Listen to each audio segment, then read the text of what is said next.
Hello. Today in Transforming Worlds, I speak with Thomas Klaffke. He is the author of Creative Destruction, a weekly newsletter exploring thought-provoking reframings and unconventional perspectives to unlock a better world. Thomas is very passionate about the power of reframing and narrative shifts to transform the destructive systems of our world and build a more regenerative, just, joyful, and beautiful future. He has a Master of Arts in Future Studies and over 10 years of experience working with leading international brands and non-profit organizations as a researcher and trend analyst in the foresight and innovation field. Above all, he has recently written a report called Business as Unusual, which inspires us to think about which ways we can transform business. Join us in this amazing conversation where we explore the different facets of business today and the possibilities of business tomorrow. Hello and welcome. Today with us is Thomas Klaffke, and I'm very excited to welcome him to Transforming Worlds. Hi, Thomas. Hello. Thank you for having me. Oh, it's exciting. I read your most recent report after being a huge fan and a subscriber to your Substack, Creative Destruction. And I was fascinated by it. All of the 76 pages of it, I consumed it with a vigor and a curiosity that was incredible. So congratulations and thank you on behalf of everyone for publishing that as well. I hope today helps us bring it more into the world. So tell us about you, what it is that you do and what it is that is transforming in your world right now. Sure, yeah. Thank you so much for the kind introduction. So yeah, my name is Thomas. I'm a researcher. I'm a foresight and innovation consultant. And my main project right now is my own newsletter, which is called Creative Destruction. And through this newsletter, I share what I call perspective shifting reframings that help us build a better world. I'm very much into kind of looking at things from a different perspective and doing kind of deeper analysis into the narratives and the ideologies that are kind of influencing our systems. And then figuring out how we can change them, how we can reframe them in order to kind of unlock a new world and a new kind of imagination space. And yeah, and one of my focus topics is business, transforming business, because that's where I mainly worked in my career so far.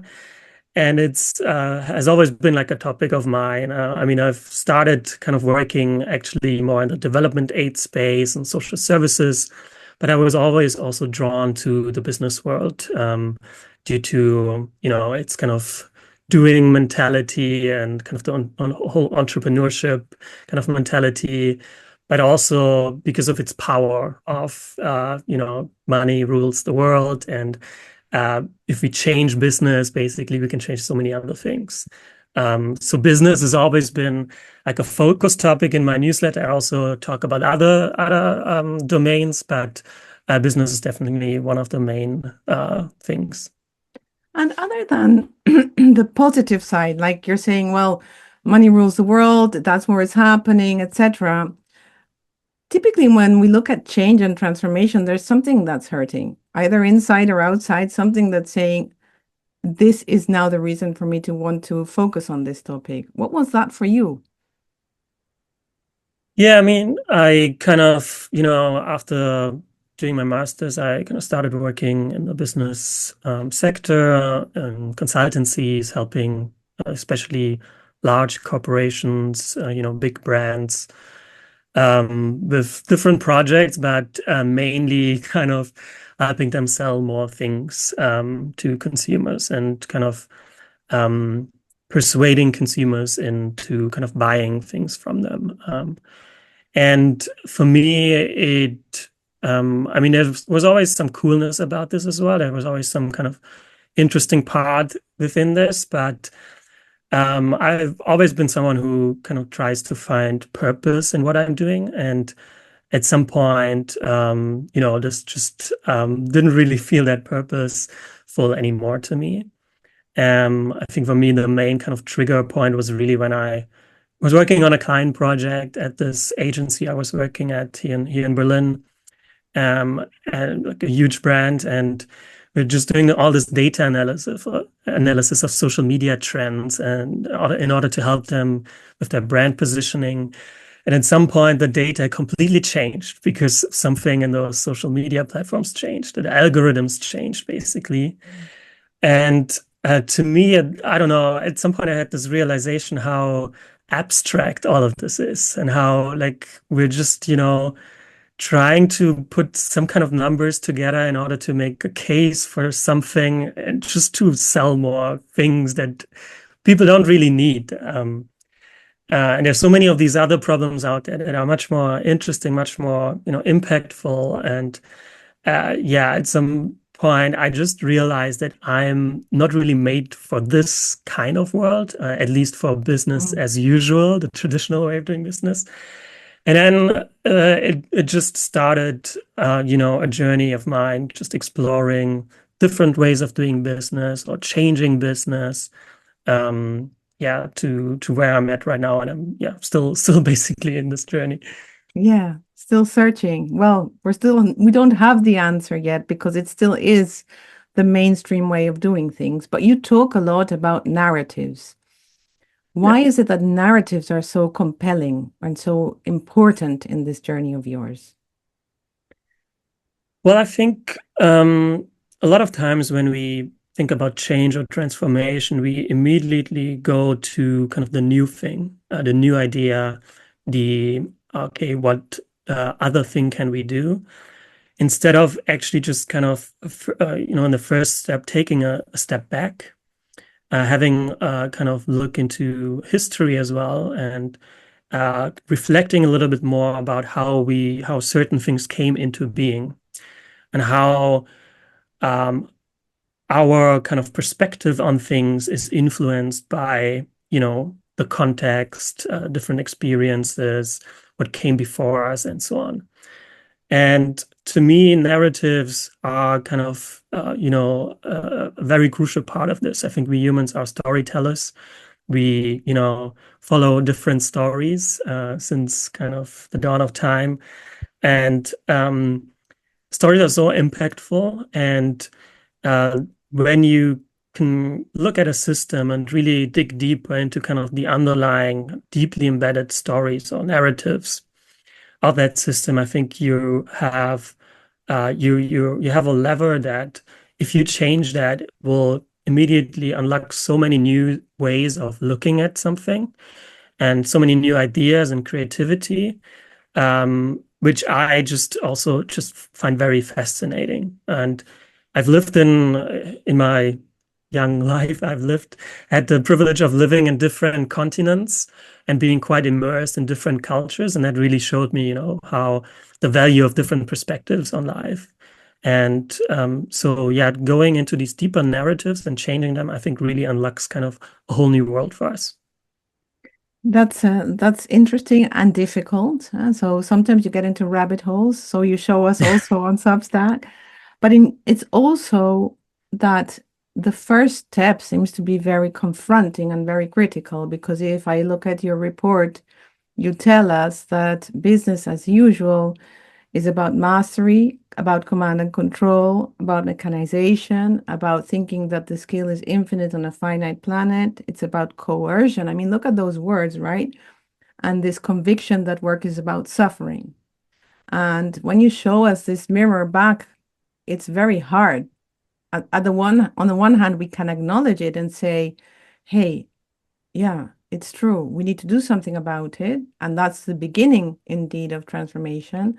But first comes the process of that pain.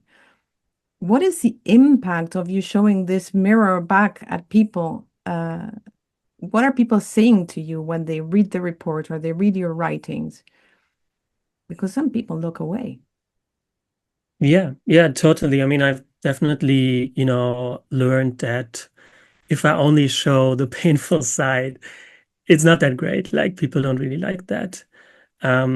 You need to not only open up kind of a whole new way of seeing things, but also kind of present some first answers, maybe some inclinations, some hints at how things could be different, and then really provide that kind of comparison, So on the one hand, command and control to trust and collaboration, as I said in the report.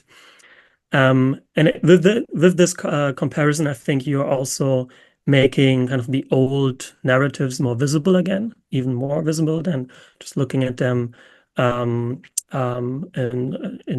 isolation.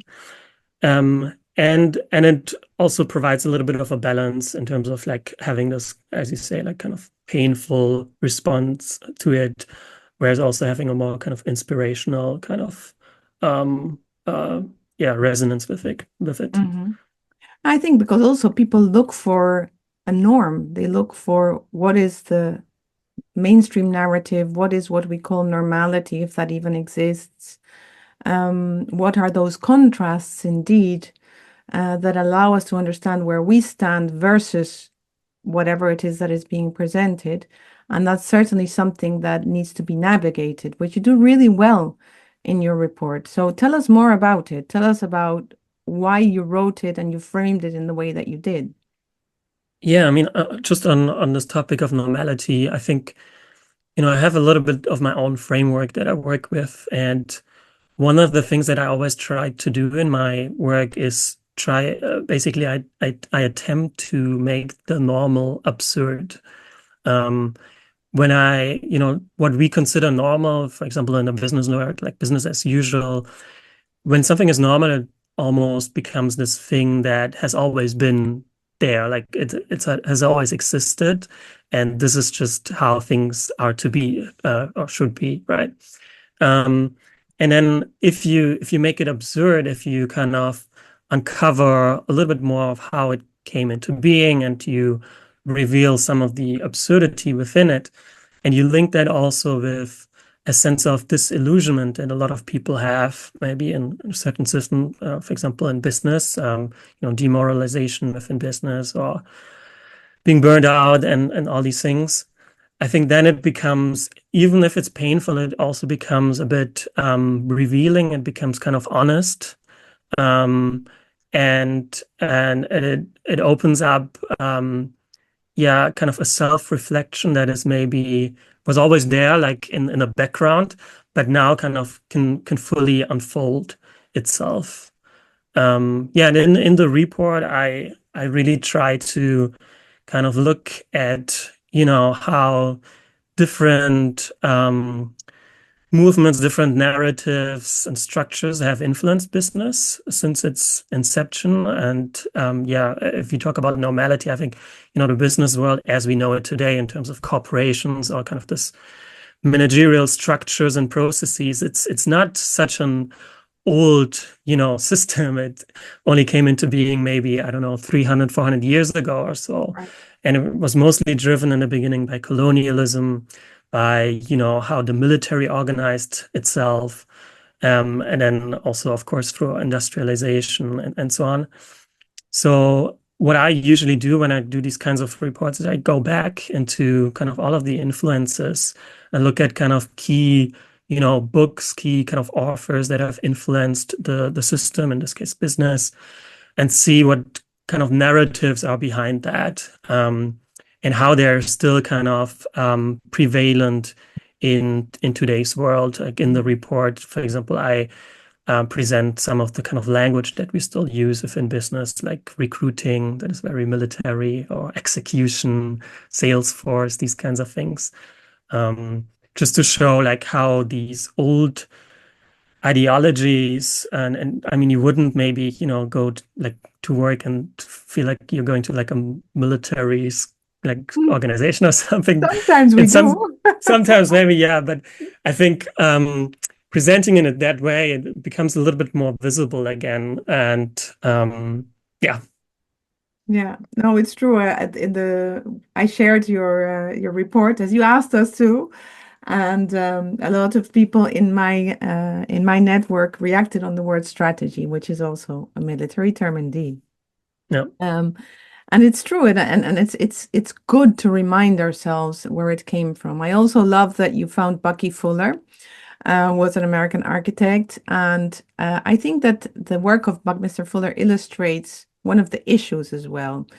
He was an idealist, and he is very well known for using the structure of the triangle in architecture, which is the strongest structure that there is, in order to create domes.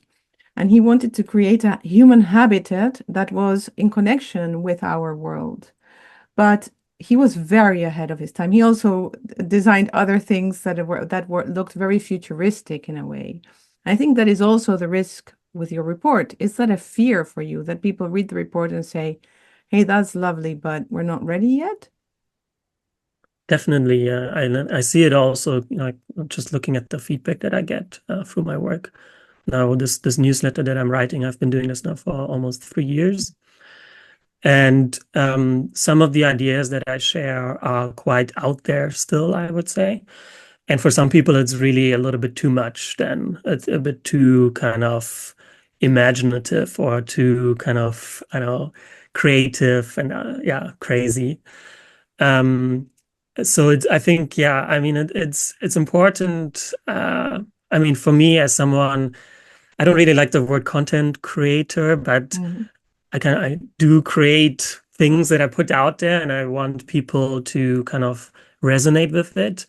In order to create that resonance, I also have to align a little bit with their worlds. And of course, I have to then also kind of go to them a little bit, and take their hands and then bring them into my world.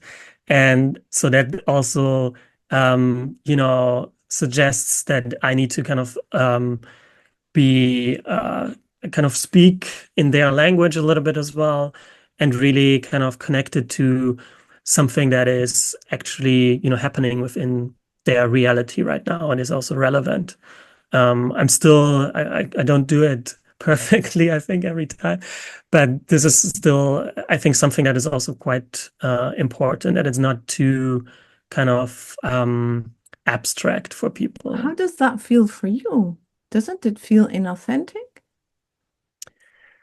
Well, there's always the concern of of something And you know like that. why? Because you started by saying you went, and I did too. I mean, obviously, I'm 52 years old, so just by how do you say that, chronology, right?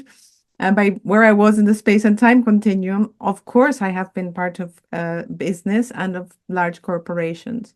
But you were saying, for you, when you were in those contexts, you were experiencing this duality, like if I am here, then I have to do the abstract work, which feels losing its purpose or perhaps meaningless. And now you are having to build a bridge to that, which is logical that you would have to build a bridge because you want to show them a pathway indeed. But for you, there must be some soul searching going on behind that as well. I think that's actually the power of your work, personally, Yeah. that you are open about that. But how does that feel for you? And how do you use reframing, for example, to look at it in a positive way?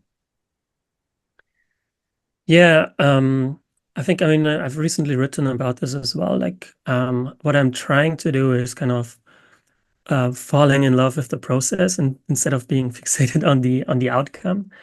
So, as I said earlier, like when I was working in this business, very kind of, big corporate business consulting context, I realized that I'm not made for this world. Like my core strengths are maybe better situated in a different kind of world and environment.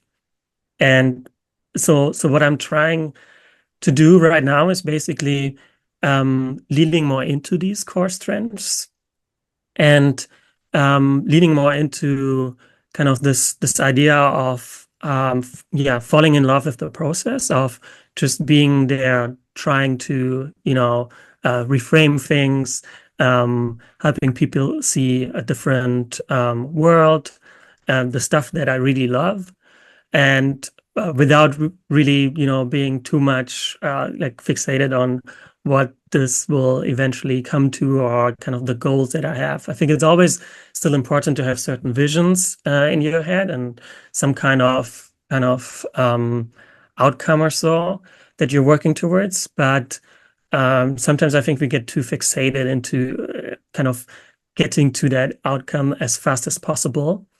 And the like life, however, I think, happens in those little moments, in the in-betweens, basically, of things.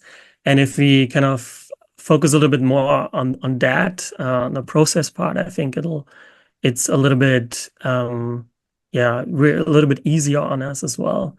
Yeah, I don't know if that answers your question. That's brilliant. You should write more about that, because what you're saying really is that you are not so much sacrificing yourself for the process, but you are actually navigating the process in order to offer alternatives.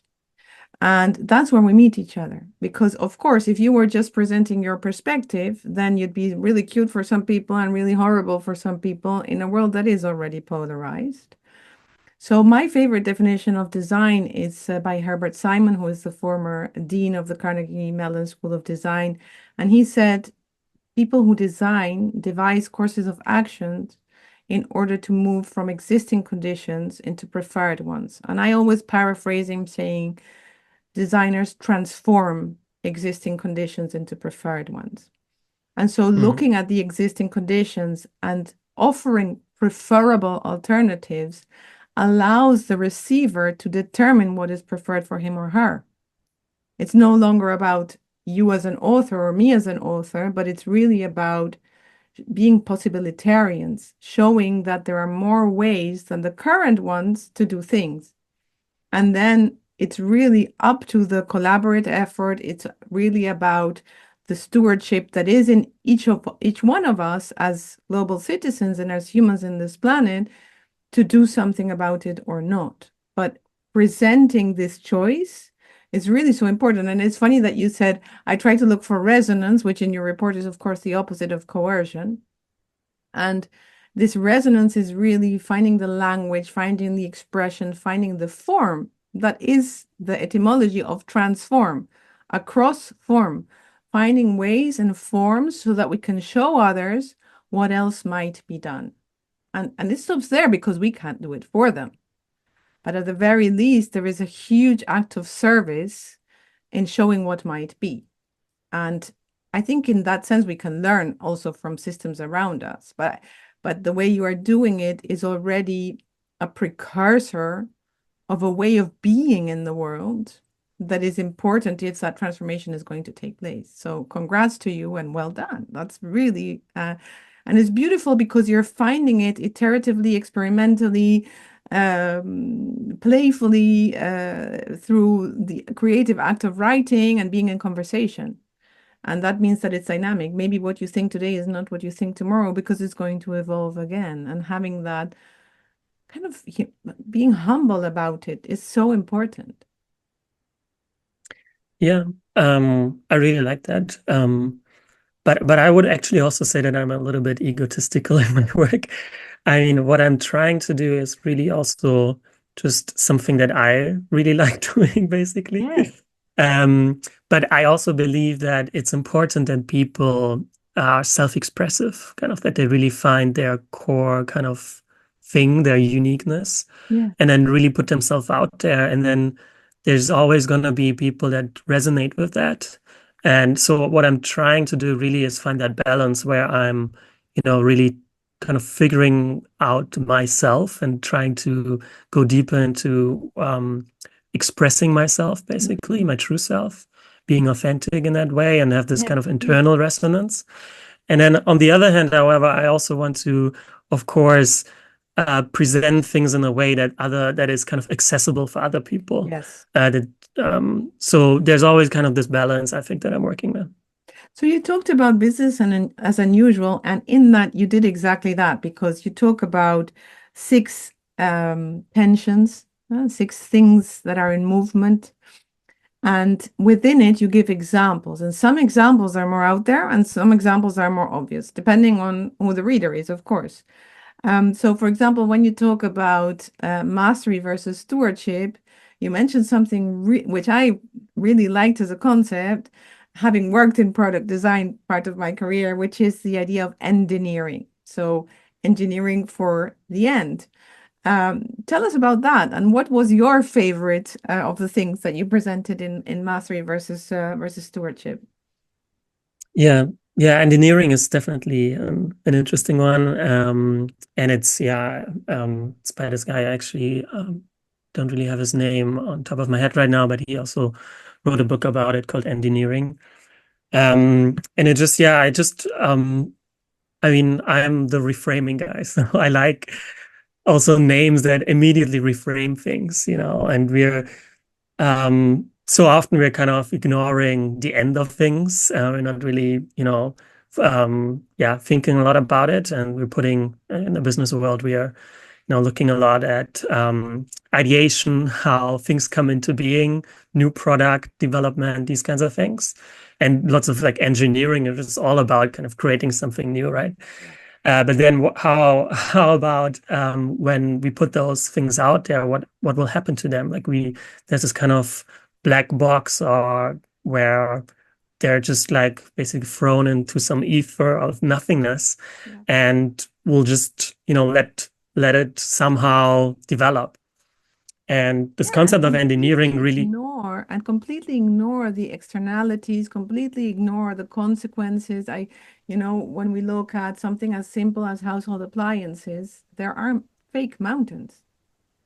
Like yeah, inside the mountains, there is nothing geological about the mountain. It's just trash that we didn't know what to do with, and we just put it on top of the earth, threw more sand and you know compost on top of it, and then grass grew, and then that's a mountain. So it's really, we're not even confronting ourselves with the end and the impact of our doing. So that's why it felt so important, because as you say, right, engineering and many business related disciplines are about mastery, about doing things really, really well, about having original ideas. But then once that happens, not all trash cans are like the ones in our computer that you just click and it's done. Most of them mean that there is a whole cycle after that is completely being ignored. Yeah.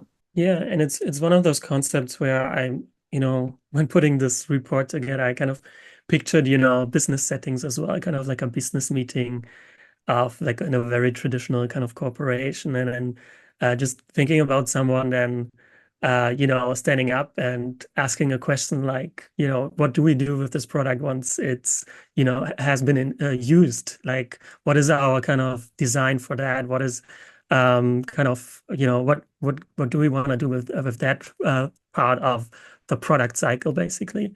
Yeah. And I think it would be a very kind of thought-provoking question, and would kind of turn lots of heads. So that's why I find it very interesting. Yeah. Yeah. And then when we look at command and control versus trust and collaboration, so moving more towards more collaborative efforts, you talk quite a bit about communities. I found that really interesting and really thought-provoking, because we had to go into community in an accelerated way through COVID, because as networked individuals and as a herd species that we are, we need one another. And when we couldn't, we found a different way and we continued building communities. But those communities are kind of now hollowing out, because it's not clear anymore what purpose they serve. And in this area of the report, you talk a lot about that, about how community is important for that sense of showing up and being part of, which are then leading to trust and collaboration so strongly. So tell us more about communities, and why you have actually two topics on communities in that section. Yeah, communities is really also one of my kind of core topics, because I believe it can change a lot of things. And I think it's also an area where we'll see more and more things happening, as both, I think, the business world, but also kind of governments are kind of getting a little bit away from being in the spaces, or kind of solving certain problems and challenges that humanity has. And the solution to that, I think, will eventually be more kind of communities kind of uh, cultivating themselves, basically, to step into this kind of void and helping out. And I also recently, I mean, this whole report is about business and how to transform business. But once you go deeper into kind of the whole business narratives or the whole business system, you also understand, like you go into these kind of first principles, right? Of businesses are actually just there to kind of organize value and exchange value. And then you can think of other ways of organizing value and exchanging value. And I just recently also posted something on LinkedIn where I said, like, I don't think everything should be business. Everything, we always, we're very kind of business focused because a lot of us work within business. It's where the money is. It's where we, get our salaries and pay our rents and so on. But then this kind of gives us this bias of thinking like always in business solutions when maybe there's other ways of how we can solve certain things. And that's where I think communities can come in a lot. And really, when it comes to also more kind of localized communities in terms of like sharing different resources, I'm very interested in kind of, energy cooperatives, for example, that build new renewable energy infrastructure and then kind of in a way that is kind of owned by a certain region, by all the citizens in that region, and very kind of more, democratic decision-making process within that. These kinds of things, I think, will become more interesting. And there's, I think, a lot of, services or a lot of kind of products where maybe we'll in the future, ask ourselves, is this really a kind of a product or service that should be that should fall under the business category or business context, or is it something that we can do as a community? Wow, that would be beautiful. That's going to be a wonderful world when we finally get there. Before that, a lot of the system still needs, unfortunately, to crumble in some way. Then you talk about, continuing on kind of the topic of the connected human, you talk about mechanization versus humanization. And of course, we all know that you're based in Berlin. And of course, that is the capital of a very mechanistic society because Germany has been extremely important in mechanization, industrialization, and making industries very powerful. It's part of the reason why you are a world power. And now you show us there is another side, which is also very present in Germany for sure, which is the more humanist side. And you talk about the roles. You talk about consumers, about citizens, and about people. What are you showing us in this part of the report? Yeah, I call this, section, as you said, like from mechanization to humanization. And here, this is a perfect example of where I'm also trying to align a little bit, kind of holding hands with the kind of readers a little bit, because what I actually mean by humanization is also kind of, and I have this also in the report, it's one of the kind of subtopics. It's called reanimalization, Yes. but it's a term that maybe not a lot of people or people might kind of misunderstand. But the idea, when I talk about humanization, I really talk about, being less machine-like kind of, and having a business world that is less machine-like. And it's just, I mean, it starts from very, simple things of like, you're at the desks in a sitting position, looking at screens for 8 hours a day, 5 days a week, most of us, Yeah. which is actually quite absurd if you're thinking about yourself as being, like an actual animal.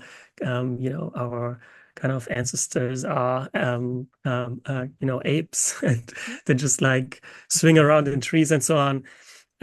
So uh, I think there's a concern where we are building systems, especially within business context, that are kind of making humans much more machine-like, that are introducing processes and structures that are very artificial and very mechanistic, and therefore this changes us also in a more kind of theoretic or kind of abstract philosophical kind of sense, but also in a actually kind of biological way. And yeah, turning this around and rehumanizing or reanimalizing the business world would be about kind of really, thinking more in terms of like syncing more with kind of the natural pace of life, the natural pace of our bodies, really kind of, talking less about or having these kind of we call in business world we call the customers consumers or customers. We don't really call them people. Sometimes we call them also eyeballs, like different kind of. In design, we have this ongoing joke that there are only two industries that call the people that they are serving users, design and the drugs dealing. Yeah, Yeah. exactly. Yeah, So and we really sometimes. try to stay away from the concept of user. It's a fellow human being, or even a fellow life form, indeed. So really trying to reframe that in a way that it's not just the other is in the receiving end, but we are all interconnected, and therefore, how do we align our animalistic or basic original needs to what we are trying to do instead of us adapting to what needs to get done. And it's leading to so many societal problems that we really I fully embrace this concept of, you know, recognizing that we were first a life form and then a brain, as simple as that. Yeah. Yeah, yeah, and I mean, with all of the kind of concepts or reframings within this report that I put out, I'm not saying that for example, in this case, the mechanistic way of doing it is completely unpurposeful. There's no kind of reason behind that or something like that. It's not useful at all or something like that. That's not what I'm saying. I'm just saying that it's dominating and it's Yes. really influencing us in ways that are, I think, detrimental, that are destructive. And we need to find more of a balance again. And within the humanization or rehumanization thing, there's also this idea, that things have become so rationality focused as well. And we're losing maybe a part of how humans can make sense of the world of information that is more intuitive, that is more embodied, and kind of fostering that part of us, I think would be quite interesting. And yeah, there's concepts Sure, and out there it's that a are movement forward. It's not becoming more primitive. It's exactly, yeah. really co-evolving and integrating something that was excessive and now being integrated in a more dimensioned way so that it starts indeed making sense. And our sensing capacity has been really, really important, still is for our survival and our well-being. So we shouldn't forget it at all. Which brings me to the next one, which talks about small is beautiful and the human scale as opposed to the infinite scale. And I like your provocative ideas more. Maybe that says something about me, I don't know, but I like the concept of the maximum wage. It's a very difficult concept, but a very important one. Yeah, I mean, I actually came across this concept just on social media. I think there was one like tweet of one random person on the internet just saying, hear me out, maximum wage. And it just immediately clicked for me because, yeah, I mean, we're in so many, like not only in the business context, but just in politics as well. We're, always talking about minimum wages. And in general, we're talking a lot about, poverty, about poor people and the middle class and so on, but not that much about kind of the 1% and what's happening there, right?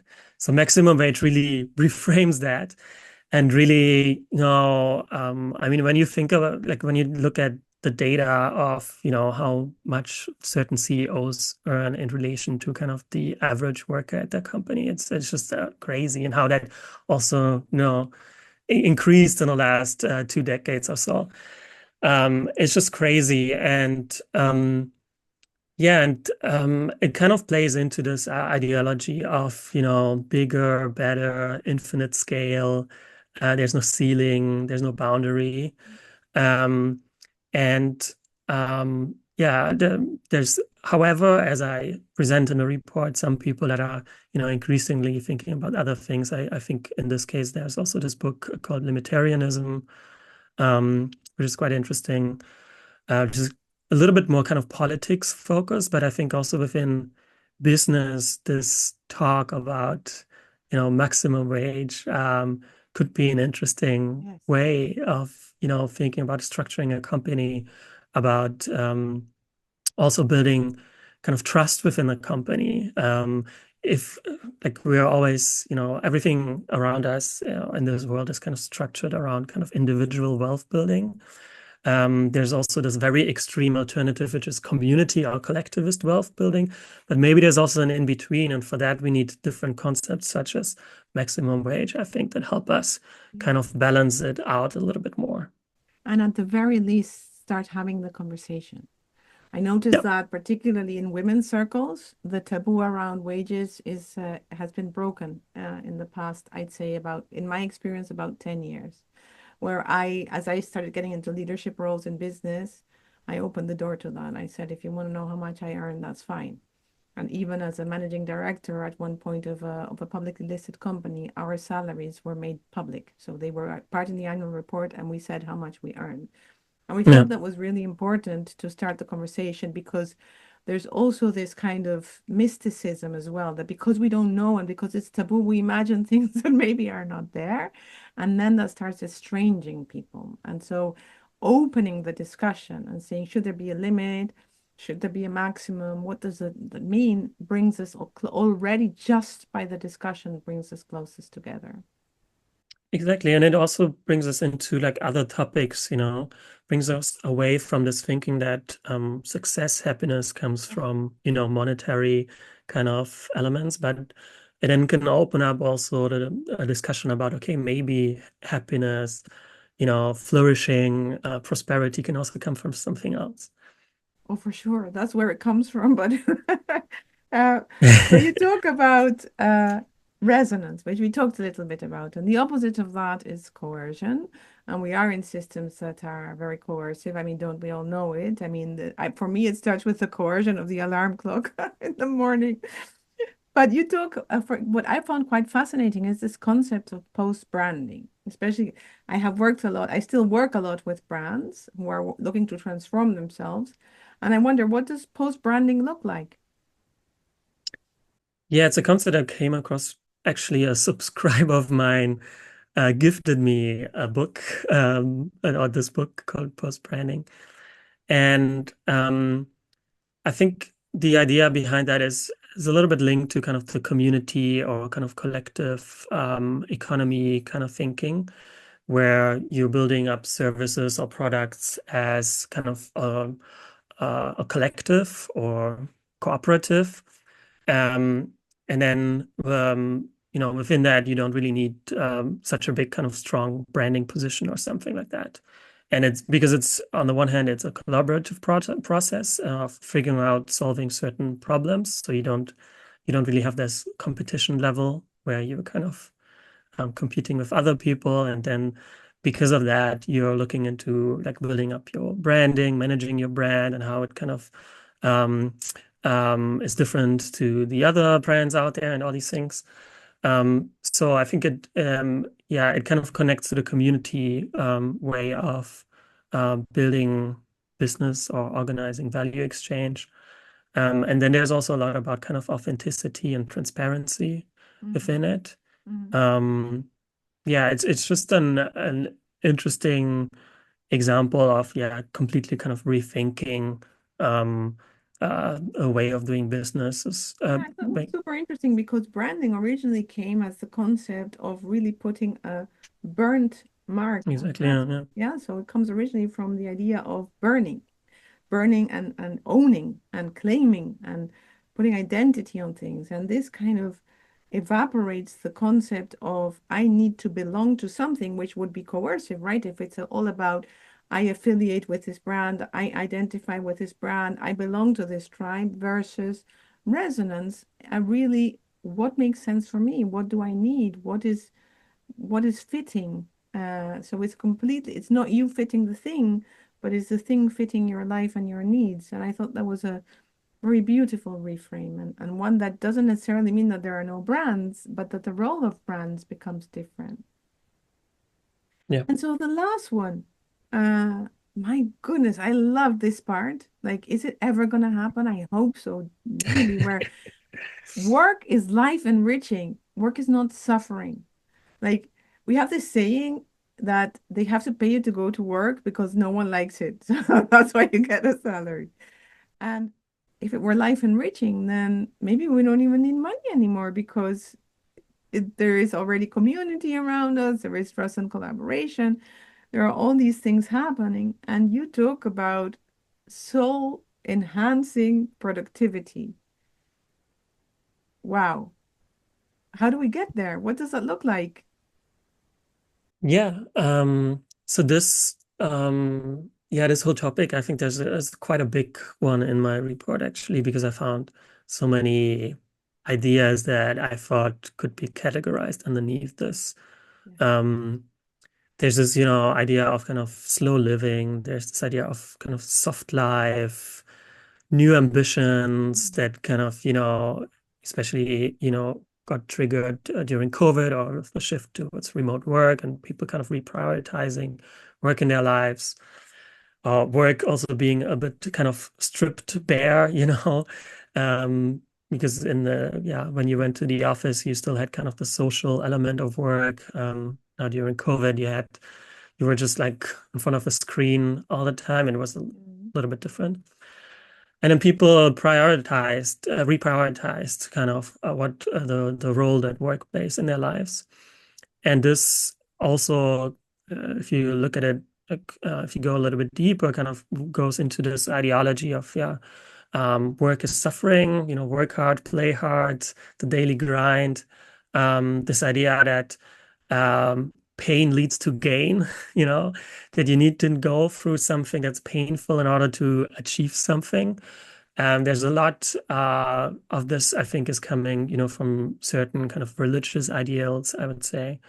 Um, but in essence, like the new reframing or so that I'm seeing out there is really about um, thinking of work and life less as kind of a duality and more of like an integrated overall bigger thing, where in life you have different kind of brackets, you have your family, you have your kind of health, you have these and these hobbies and interests that you're doing, and you also have work. And I really like this idea of work-life integration instead of work-life balance, for example. It kind of showcases that, where it's work-life balance, you kind of really work is versus life. You have this kind of dichotomy between the two.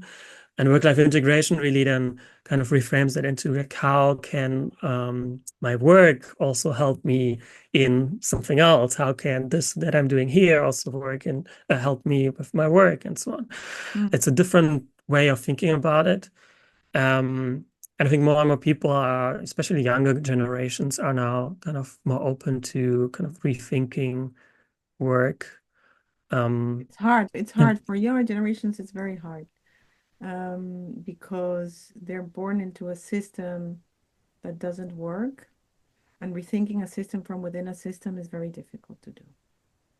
Um, but I think that, as you say, the more we connect with ourselves, with our animal nature, with our own space of, trust and inner wisdom, the more we can see that it's really about using that impetus to create something new rather than thinking about how do we break that system that isn't working.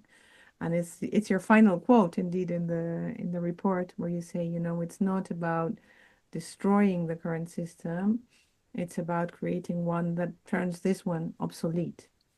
And so if we were to forward, say, 5, 10, maybe 20 years into the future, and the world has changed as you've envisioned it and as you present as possible in your report, what kind of society will we live in then, Thomas? If you are God and you get to decide that for all of us, what does that society look like? Well, I think it's difficult to answer because for example, with this report, when it comes to the business world, I think going as we talked about in the beginning of this podcast, like going deeper into kind of the narratives and changing those deeply embedded narratives opens up, in my opinion, a whole new world. And the concepts that we just talked about, these new ideas, these alternatives are just, I think, the tip of the iceberg of what can be actually done. I think it's just like a small part of this whole new world that opens up if we really change things or transform things that deeply. Um, so I think it's a little bit hard for me to kind of look into the future and see what happens, but I think the kind of main reframings that I propose in my report, kind of when it comes to trust and collaboration, this what we just talked about, work as kind of life enriching, humanization, and so on. I think these will kind of stay the same, and these will become just much more kind of the principles of building or designing, cultivating certain systems within our world. And yeah, I mean, I think looking back, if we really transform in this way, I think looking back, a lot of people will find today's world quite absurd, like, and very kind of destructive, and will ask themselves maybe also why we didn't, even put, I don't know, certain business leaders into jail for just like how destructive and exploitative they were. Yes. Um, and and so it's really, I think it would really open up like a whole new world, and the already existing kind of new models and concepts out there are just the beginning of that, I think. It's really, I believe in like where we put our perspective, where we look, that's usually where we, see a lot of innovation, a lot of things happening. And if we change that perspective, we'll see a lot of stuff happening there as well, I think. Yeah, yeah. It's interesting. So in the future, we'll look back at the absurdity of today. Yeah. Yeah, I mean, I think we'll still also kind of relate to how it was, and understand that, this is just how things have evolved, and you Of had course, from a forgiving place, from a place exactly, yeah. of understanding that you can't do better until you know better. But the other side of that is, of course, when you know better, you have no excuse because the minute you do, then that's the way to keep moving forward. So, tell me where people can find you. Yeah, people can find me on www.creativedestruction.club. It's a newsletter on the platform called Substack. They can also find me on LinkedIn. Just search for Thomas Klaffke, Klaffke. And yeah, I think those are the main kind of Okay, we're channels going to where I'm add at. those to the show notes so that people are sure to find you there. And I certainly recommend Thomas's newsletter on Substack. It's quite brilliant. Um, when we look back, as you said, we start having new questions. And then I wrote a book 10 years ago, actually, called Change Ahead. Very prophetic title. And in that book, I talk about the quest for questions. So when you are developing and designing new things, don't look for answers because you don't have them. Like, you're starting the quest. So the idea is the quest for questions. And I'm sure that this inspires your writing every time, you sit in front of a digital, but still a blank page, a blank draft on Substack, and you're thinking, what am I going to write about? What I want to tell the world? And then you go somewhere where those questions are. Having written this report, now comes the next challenge. You have to write something else next time. What is the question that you will start from? What is the next question you are going to have? I always try to, and I define this also as my kind of core strength. I always try to look at the normal in a different way and try to spot something that we consider as normal, turning absurd or strange. So that's usually kind of the questions, the question where I start. And then I go deeper into different topics, and sometimes it just, leads to nothing, and I have to start again. But that's really kind of the question that I'm mostly looking into. And then I'm, of course, always also kind of driven by the question of what narratives are influencing us right now, which of them are maybe stronger now than, I don't know, 10 years ago or so, and what can we learn from that? Yeah, that kind of stuff. So many, many years ago, when I started working on digital, we still had the words online and offline. And I remember at one point we were, brainstorming and having a discussion for planning an event, and someone said, "Hey, here's an idea. Let's stop talking about online and offline. I mean, everyone's online anyway. Like they know it's the world. That's the standard." Yeah, I think my invitation to you would be to look at the absurdity of our world because you started by looking at the absurdity of business, and now it seems that this business thinking, this entrepreneurial thinking, it's like the mainstream. It's like what everyone wants to do. And maybe we need to drop the world business and start wondering about the absurdity of the world. That is the title of this podcast is Transforming Worlds for that reason, because those of us who believe they can change the world are the ones who do, as has been said famously. But it's really as we start creating new worlds, then the old ones will start becoming obsolete indeed. And so write to us in your upcoming reports and substacks about the world. Business has influenced it so deeply that we can drop the word business already so that we can actually start letting go of it. Because if we keep welcoming that word back in, then we're still going to be trapped in that paradigm in some way or other, I think. totally. Yeah, and that's why I also put this Buckminster Fuller quote at the end, which is, yeah, one of my favorite quotes. It's, really, we need to really let go of fighting the old and or the status quo and really look into kind of new ways of doing things and in a much more kind of deeper way, I think. And yeah, it's what I'm passionate about. It's what I like doing, so I'll definitely keep on doing that. Yeah. Yeah, you do that really, really well. And I thank you very much for inspiring me and inspiring my audience and being here today.